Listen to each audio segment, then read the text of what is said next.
Hey guys, it's Goosebumps Completionist, and today I'm bringing you another book review from the Goosebumps Series 2000 book series, and it's book number 8, Fright Camp. Now, it's been a long time since I've read this book. Maybe since I was around 10 years old was the last time I read this. And for some reason, a lot of this book had stuck with me over the years, especially talking about it in Discord with a few people. It kind of jogged my memory about a few things. I kind of remembered it being like a Welcome to Camp Nightmare meets A Shocker on Shock Street. And if you read those two books, you know what I'm talking about if you've read this as well.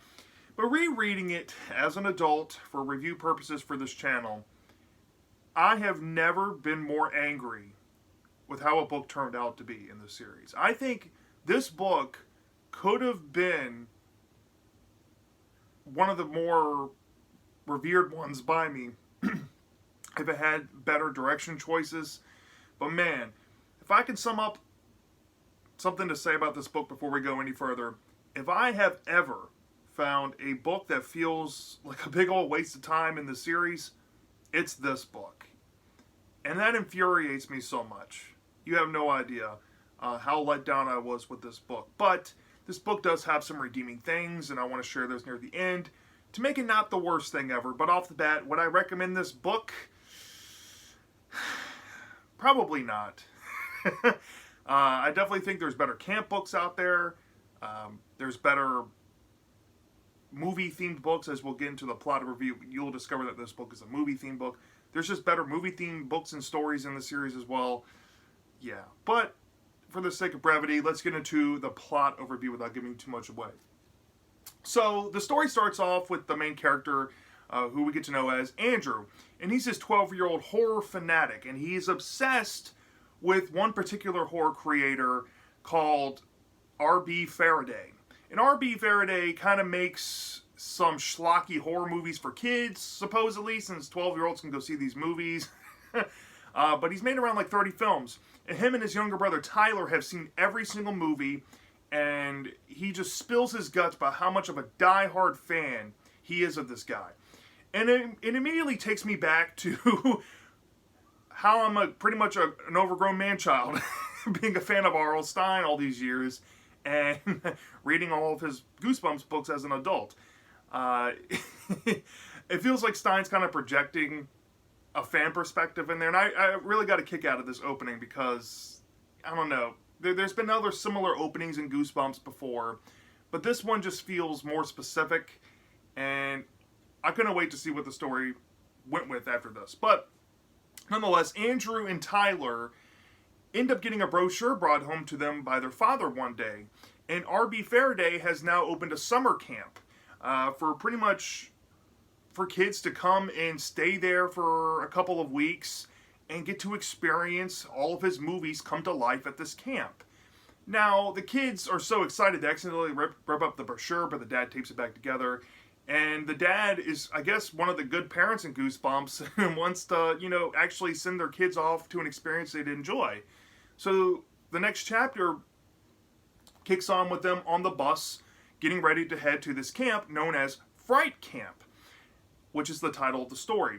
Now, on the bus, the kids are all rowdy and restless. Some kids are kind of jumpy. They don't know what to expect.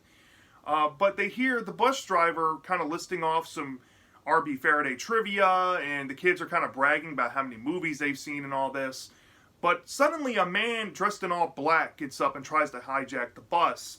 And the kids get all afraid and don't know what to expect. Some think it's fake, some think it's real. And it gets a little too real for them once they miss the exit for the camp, and they end up going down this wooded area, and it scares pretty much the pants off all these kids.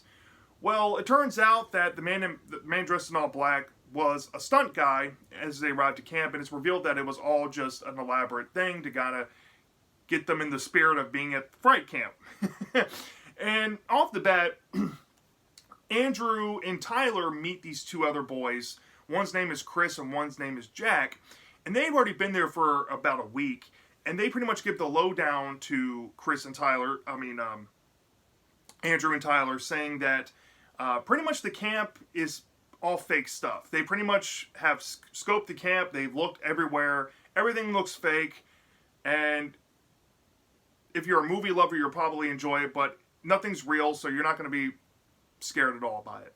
So Andrew and Tyler take that to heart, and they realize that they're shacked up in the same bunk, known as Cabin 3, with these two boys they just met. And they end up going to this, like, I guess, communal hall to kind of eat something and do a meet and greet with R.B. Faraday to kind of kick off the camp. And while they're there, something really weird happens. These straps from these counselors come out of the woodwork, and they pull out these straps from under the table and strap all their wrists down so where they can't move with their hands. And they announce that R.B. Faraday will be making an appearance, and all the kids, they can't clap, but they're shouting and, you know, toting with glee. And R.B. Faraday comes out and says, "Welcome to the camp. I hope you guys are all fan of my movies. This camp is designed to try to emulate real horror, because that's the only way you can get, you know, scares. And he hopes that everybody will have a great time. But there's this camp runner guy named Alonzo, and he has like this scar on his face. And Alonzo has this plan up his sleeve with one of these props from one of his former movies that involved like an electric machine. And he calls on Chris, which is one of Andrew's friends that he recently met, to be the example. And I kid you not, what happens with Chris is that he gets electrocuted and pretty much passes out in a pretty grisly way. And Faraday gets really upset with Alonzo and has like an open like discussion about like, hey, this wasn't supposed to happen, blah, blah, blah. And this makes the kids all feel really uneasy, and they don't really feel like they can trust R.B. Faraday and his judgment with this guy named Alonzo. But they can't really do anything about it. They're strapped down to tables, and these counselors and Alonzo seem kind of crazy, and they don't really know who to trust. So once that whole event goes down, pretty much where the story picks up after that is that Andrew, the following day, he's really upset about what happened to Chris, and he's going around telling people like, what happened to Chris? Like, where have you seen Chris? He's asking counselors, and the counselors don't want to talk because he notices that there's cameras behind the counselors. And he's like, oh, are we being filmed right now? What is this? And he tells his brother, and he tells these other girls that he meets that they think they're being filmed. He tells Jack even, and Jack's like, yeah, you know, I don't know what to do, right? Well, something happens to Jack, right? Because essentially Andrew has this situation that happens that I don't want to spoil, and he's so torn up about it that he goes and swims in the lake, right? This lake named after one of these movies. And he goes into the lake, and while at the bottom, he gets dragged down to the bottom by this bony hand, and he realizes that this creature has the face of Jack. And when he gets to the surface, he's like, I don't know what's real or what's not real anymore. He's like, this looks like Jack. And he's telling people, these girls that he met and his younger brother, that this has to be Jack. Where's Jack? Have you seen Jack today? And nobody has seen him. So he gets the bright idea to maybe go ask for some help. But he has to be wary of this guy named Alonzo. Well, on his way to find help, he overhears a conversation between Chris and Jack in another room, and he barges in, and they're having a private conversation, obviously about something that Andrew shouldn't be hearing. And essentially, Chris and Jack say that they're all right, and that there's something that happened with Chris that made him seem kind of out of character early on, and, you know, Andrew's catching up with that, and he asked Jack, is like, hey, were you the person pulling me underwater? He's like, no, I don't know what you're talking about. And he's like, well, this place must be making copies of us or something, because they're filming us, and they got these prop people looking like our faces and stuff. Something seems to be off around here. Meanwhile, there's still cameras following him around and everything. And it kind of culminates with this one huge event. Now, if I go into any further, I might get into spoiler territory, but they had this altercation with Faraday in the midpoint of the book, where Faraday is pretty much alluding to that these things could possibly be fake or be real, and he's not really in liberty to say anything. But this guy named Alonzo seems to be kind of weary that these boys are like onto them, and knows that they're spying on them. So essentially, there's this whole thing that happens where they end up in this like lunchroom for dinner one night, and Chris and Jack end up getting poisoned by these mushrooms in this soup, and they get carried off and have to get their stomachs pumped. And there's cameras filming it all, and the kids are afraid because, you know, the panic about the announcement of the counselors and Alonzo coming in there saying that the food's been tampered with or like poisoned. And it's starting to kind of like mess with Andrew's mind a little bit. And he decides that he needs to figure out what's really wrong with this place. And he meets up with the girls and his younger brother, and he ends up running into Jack and Chris, and they all come up with this plan saying that there's apparently this plan that's been going on that they've overheard while they're getting their stomach pumped, that they want to scare these kids to death, and they need to escape. They need to get out of this camp. So the following day comes, and there's this event that's going to distract everyone, and they decide to hang out in the back to kind of form an escape. Jack managed to call his mom, and they're going to hitch a ride with his mom and get out of the camp. Well, what happens is is that they go to the place where they're going to meet Jack's mom, but they hear screaming, and they find Jack's mom falling down in this quicksand pit, and they can't do anything about it, and they end up encountering Alonzo and these counselors that chase them into this cavern type place where they're pretty much alluded to be stuck in there forever without any way of escape because Jack's mom is gone, and now these counselors know where they are, and there's really no way out. And they feel like they've hit rock bottom in the story. But then, in the final 20-page point, there's a rug pulled from under the reader, and it's a complete recontextualization of the entire book. Now, I'm going to keep it as light as possible because it's very easy to spoil this whole book. But let's just say, there's a revelation about everything at this camp that's been happening has been real or not real, and who has been behind it all, and what purpose it has been for, if there is one, and what it entails for the characters.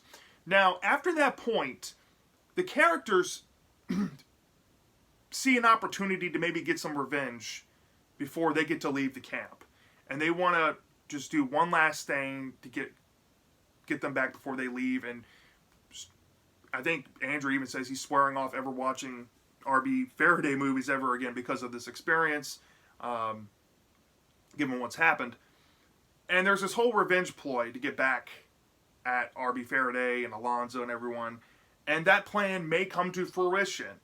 But, like the previous twist, there's another recontextualization that ends the story there. And that's essentially Fright Camp. I don't want to go any further than that because I'll completely spoil the whole book for you. But, yeah.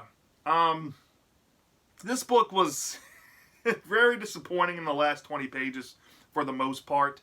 I think the final 20 pages really take it down. But let's get into some positives off the bat I have with this book. Off the bat, I really enjoy Andrew as a character. Now, he's not the most fleshed out character. He's pretty much one-dimensional. But why I like him so much, and this might be personal for me, but for some reason, and if you've read this book, please tell me if you can agree with this. When I was reading this story, for some reason, I was envisioning Frankie Muniz playing Malcolm from Malcolm in the Middle. Because how he acts to authority, how he reacts to absurdity, how he's quickly to freak out, and how he's kind of a know-it-all, it just really registers with Malcolm from that show. And while reading that, I was envisioning this pretty much like a Malcolm in the Middle episode. And I think that kind of helped it, even when I got to the final 20-page point. But the fact that Andrew as a character reminded me of one of my favorite sitcom characters ever, I guess was like a personal touch that I got a kick out of. Plus, I do like that Andrew and Tyler's obsession with R.B. Faraday kind of makes me reflect on my obsession with creators like R.L. Stine, Sam Raimi. I do love the small-time kids horror writer Robert Hirschfeld. If I ever find a third book from him, I'll buy one. It makes me reflect on creators. I just want to consume all their stuff. And it's really relatable to me, especially as somebody as eclectic and nostalgic as I am. I like that about their characters.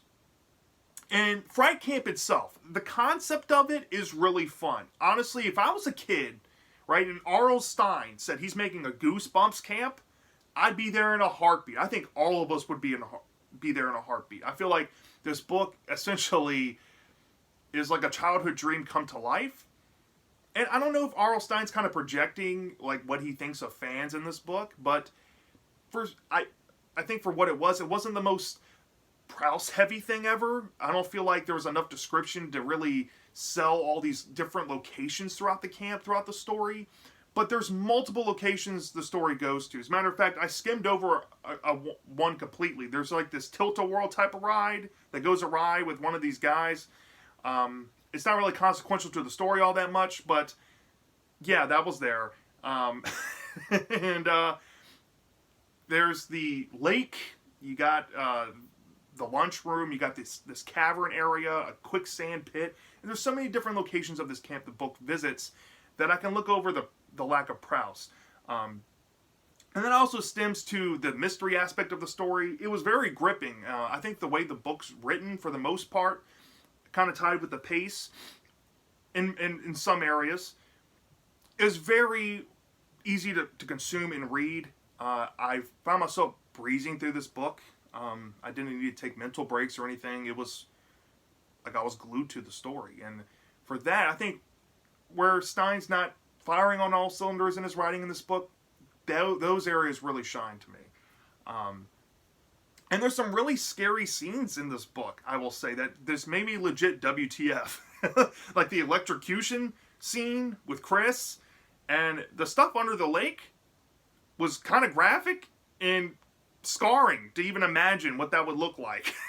Like, that's great stuff. Some really fun and ingenious ways to get scares out of kids. And even down to the amusement park mishap with the tilt-a-whirl ride that they added into the camp. That stuff was even fun. I mean, there's a lot of fun highlight moments to the book. And Alonzo, him being alluded to being this main villain, and R.B. Faraday, there's like this thing I kind of skimmed over about Faraday because it gets into spoiler territory, but I'll kind of lightly touch on it here. He leaves a note pretty much abandoning the kids with Alonzo. And there's this tension between Faraday and Alonzo throughout the book, kind of like conflicting power dynamics that I found intriguing, and I thought that something maybe bad was going to happen to Faraday. Mild spoiler alert, it never does. But, and I thought that Alonzo was going to be like revealed like this big bad. But I guess we'll get into the negatives now. Everything I was hoping this book would end up being didn't happen that way. Now, I'm not saying that sometimes your expectations have to be met to enjoy something. That's not what I'm saying at all. But for this book specifically, I'll say this up front, okay? The one thing going against this book inherently is that after a certain point of the story, around the 60-page mark, once Faraday reveals something to the characters about if the stuff can be real or not, it pretty much contextualizes the story down to an absolute.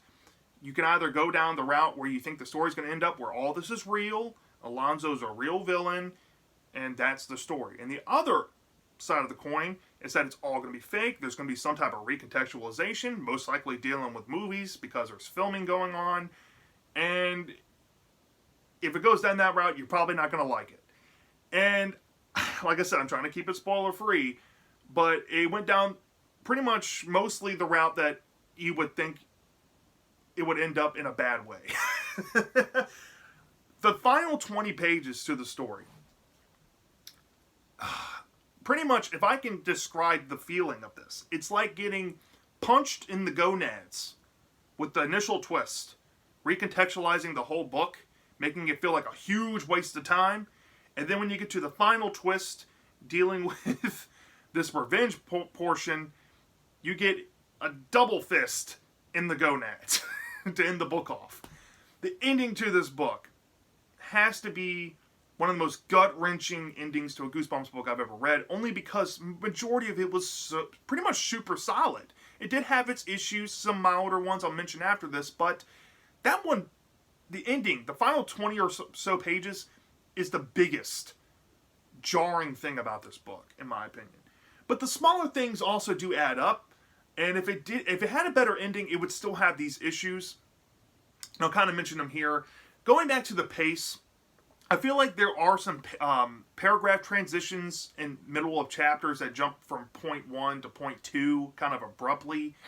And it happens in quite a few chapters, so the pacing isn't the greatest thing ever, but it is mildly rushed through, seemingly for no reason. But, you know, if this can be considered a quota book, Stein might have been trying to just to pump this one out so he can get to some ideas he wants to get to. This might have been like a publisher wants this type of book, and Stein didn't want to make it. But, yeah, the pacing just wasn't the greatest here.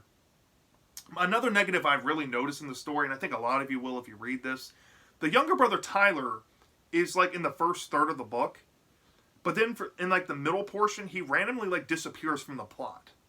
We never really see Tyler in the story, and he's pretty much treated like a superfluous character after he's given such a big prop in the beginning of the story. I've never seen a character be given a mantle to seem important, but not be important throughout the rest of the book. It's just mind-boggling to me. Tyler is essentially a wallflower in the story. He got, you know, quoting me being a Survivor fan, he got purpled in this book.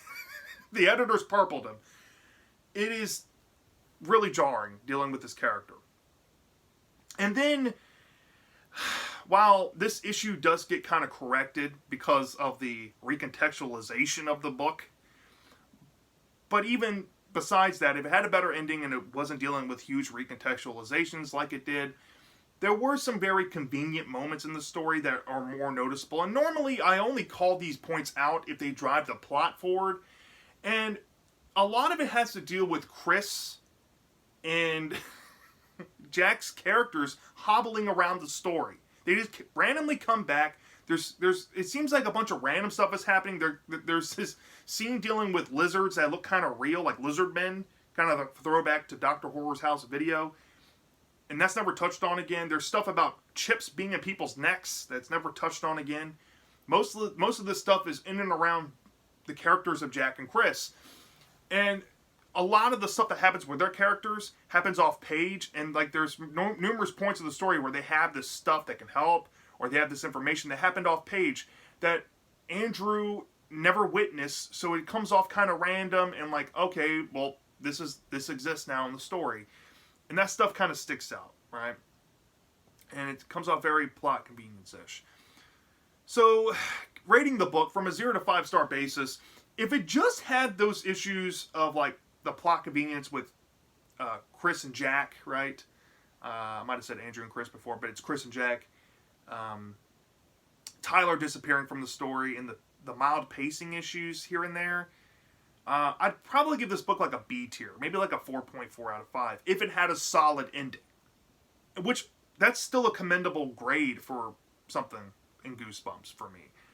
But, the final 20 or so pages, collectively, I deducted 1.1 points off further from that. Because, just for the initial twist, I deducted 0.7. That made the book all for nothing. Seriously. And you could probably see it coming. And if you've read Welcome to Camp Nightmare and A Shocker on Shock Street, and you kind of try to formulate what those stories would look like if you blend them together, it would be this.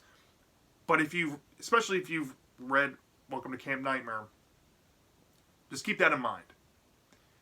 But this is worse than that. This is worse than that, in my opinion. And yeah, the revenge added on to it. Like I said, it feels like a 1-2 punch to the gonads. I deducted another 0.4 off. So this book gets lower than a C tier. It gets a D tier. and I gave it like a 3.3 out of 5, which is slightly leaning okay, but mostly meh / not good, not bad. It's not a bad book, don't get me wrong.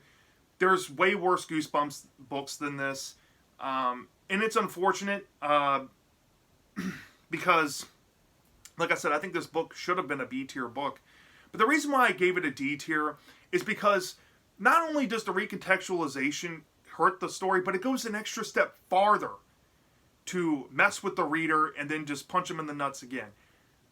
For that reason is why I'm giving it the D tier. The added revenge portion to the ending is why I'm putting it this low. But I digress. Some people might love this book more. Some people might like it less than I do. But I'm fine giving it here. It's not good, not bad. Meh, slightly okay. Kind of like all those adjectives in one.